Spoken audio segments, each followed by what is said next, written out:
The Federal Executive Council (FEC) has approved the slash of the cost of Joint Admission and Matriculation Board application forms from 5,000 naira to 3,500 naira with effect from January 2019.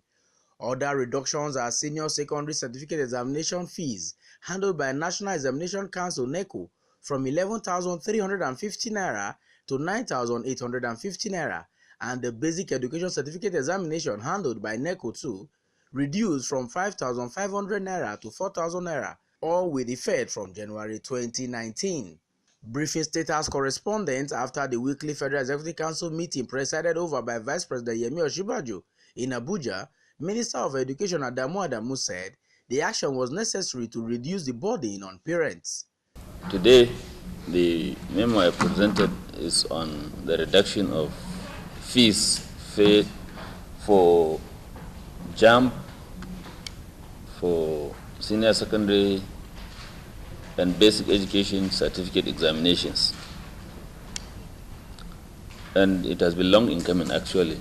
Since the new administration went into office, and then a change in management with prudence by the current management of JAMB, we were able to see that most of what is being charged actually doesn't have to be, because a lot of it is being siphoned by corrupt officials. So in answer to the yearnings by parents, the President directed that we should look into the possibility of reducing the charges. So accordingly, from January 2019, JAMB fees will reduce from 5,000 to 3,500 for the UTME. For the senior secondary school certificate charged by NECO, it will reduce from 11,350 to 9,850. And for the basic education certificate by NECO, again, it will be reduced from 5,500 to 4,000. And as I told you,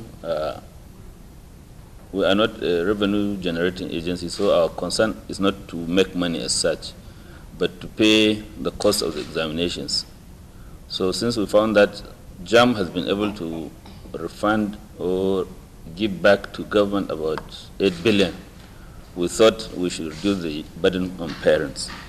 It will be recalled that the House of Representatives had in May urged the federal government and the Federal Ministry of Education to slash the cost of Joint Admission and Matriculation Board JAMB application forms.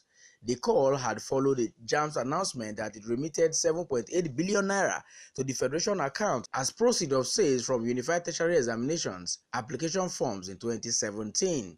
Council also approved 11 ecological intervention projects at the sum of 9.6 billion naira across specific locations in Lagos, Oyo, Ondo, Cross River, Adamawa, Bauchi, Jigawa, Kaduna, and Abuja, as made known by the Special Advisor to the President on Media and Publicity, Mr. Femi Adesina.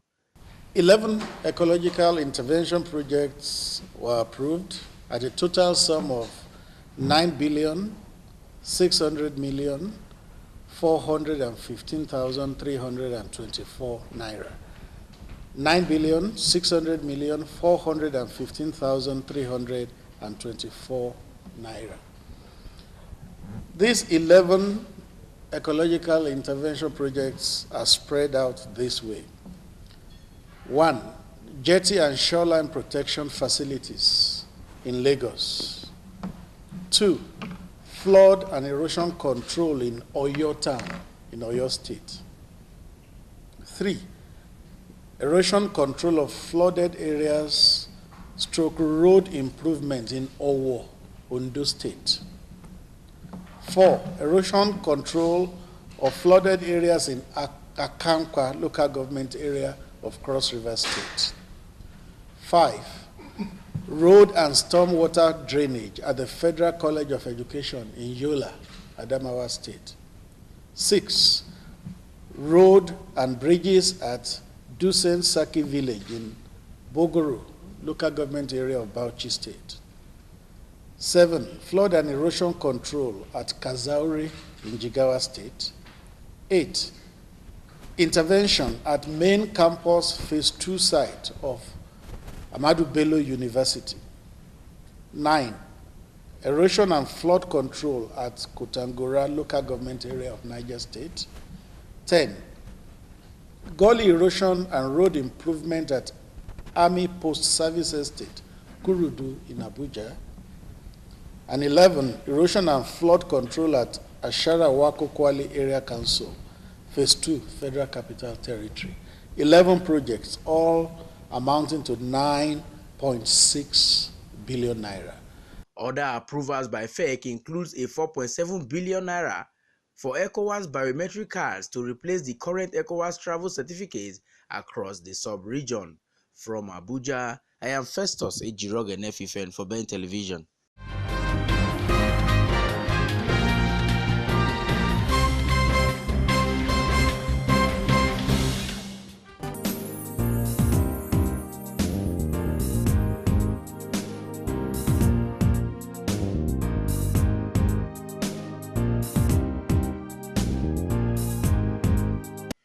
Vice President Yemi Osinbajo has said that the Buhari-led administration has been able to create an enabling environment and policy for foreign investments to thrive in Nigeria.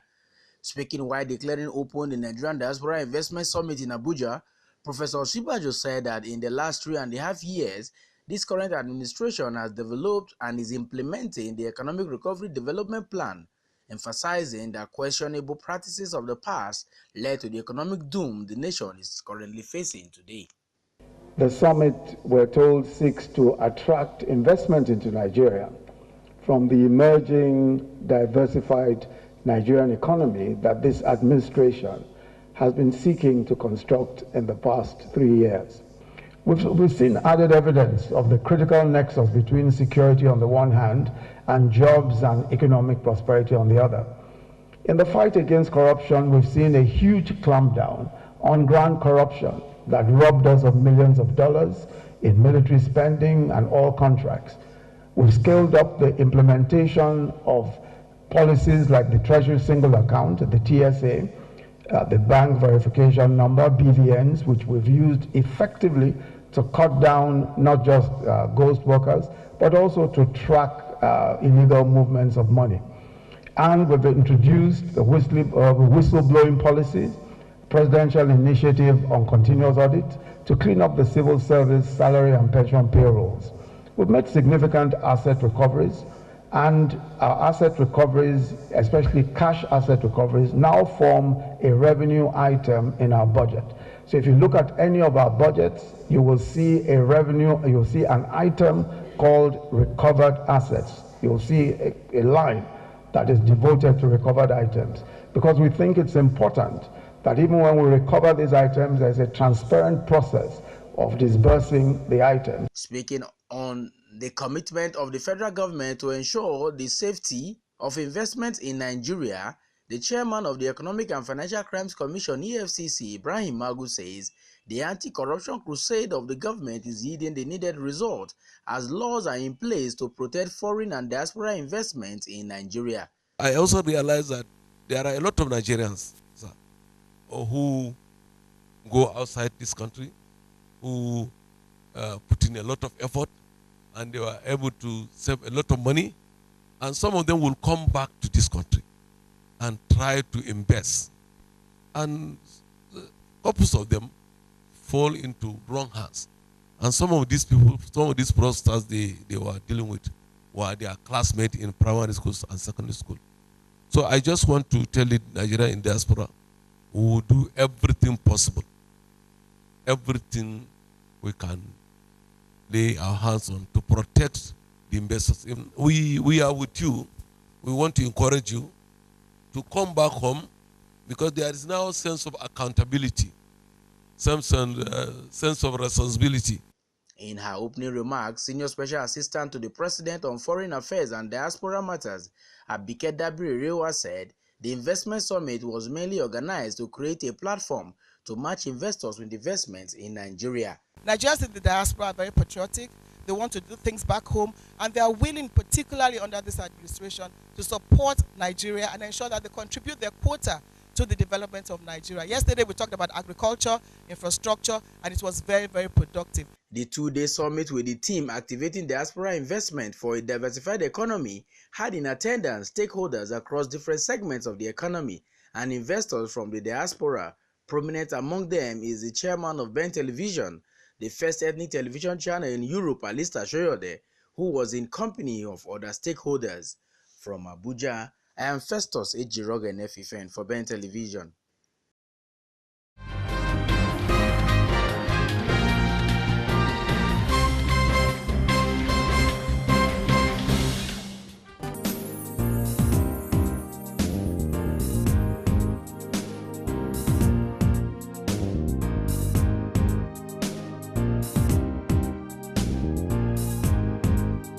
Ahead of the 2019 general election, the Independent National Electoral Commission, INEC, met with the National Peace Committee behind closed door in Abuja, the Nigeria capital. Chairman of the committee and former military head of state, General Salami Abubakar, said members were on a fact-finding mission on INEC's preparedness to conduct the 2019 general elections. He noted that the political parties, journalists, civil society organizations, and security agencies were critical stakeholders needed by INEC to succeed in the forthcoming elections. The former military head of state stressed the need to sensitize the people to avoid ballot box snatching and all forms of thuggery during elections. The INEC chairman briefed journalists after the meeting. It's a continuation of the briefing that INEC has been invited to give to the National Peace Committee. Remember, this is the second briefing on our preparations for the election. We have told them everything that we have been doing to ensure free and fair elections, including the registration of voters, making the PVCs available for collection well ahead of the elections, and some of the issues and challenges that we are facing, for which we have sought for the support of the National Peace Committee, and with the chairman has adequately briefed you. So basically, this is a routine meeting with the National Peace Committee, and more of these interactions are planned ahead of the signing of the National Peace Accord, involving the presidential candidates and the chairman of political parties. And we'll also continue with this kind of interaction with other stakeholders across the nation as the elections approach. We have exactly 79 days to the elections, and this kind of interaction will continue. In Abuja, LM Chukwemeka reports.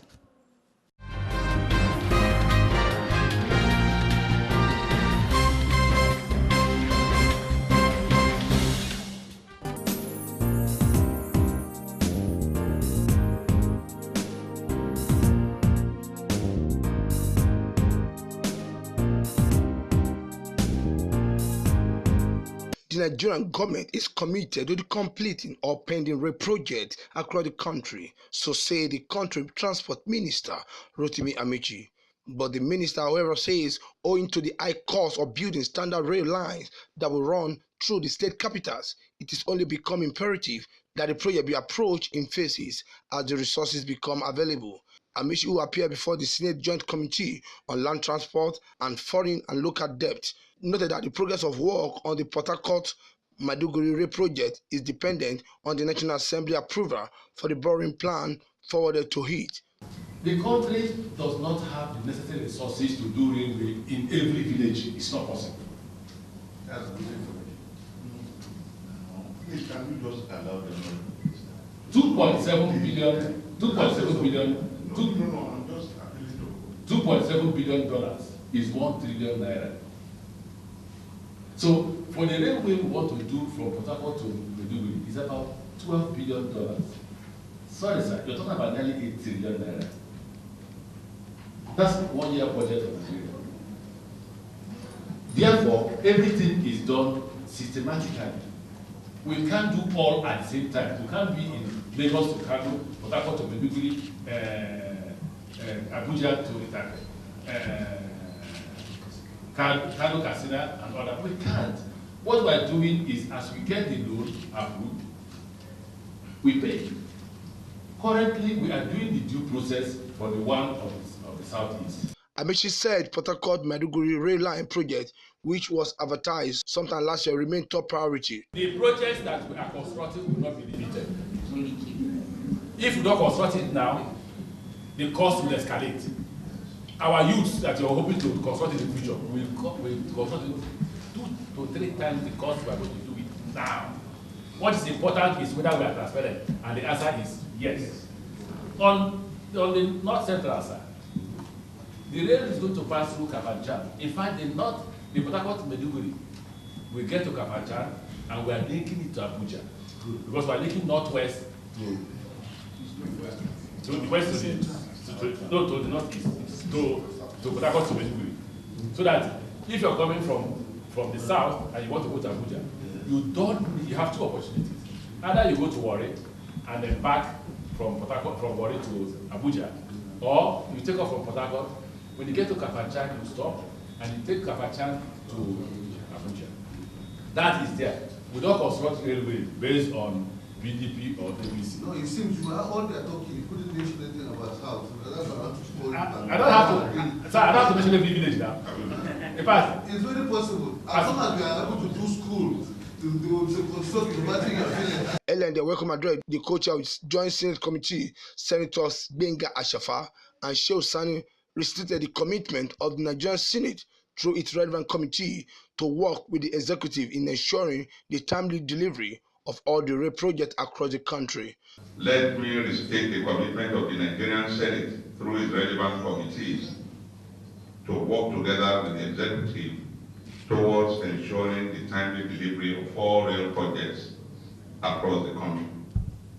As I said, we are the representative of the people.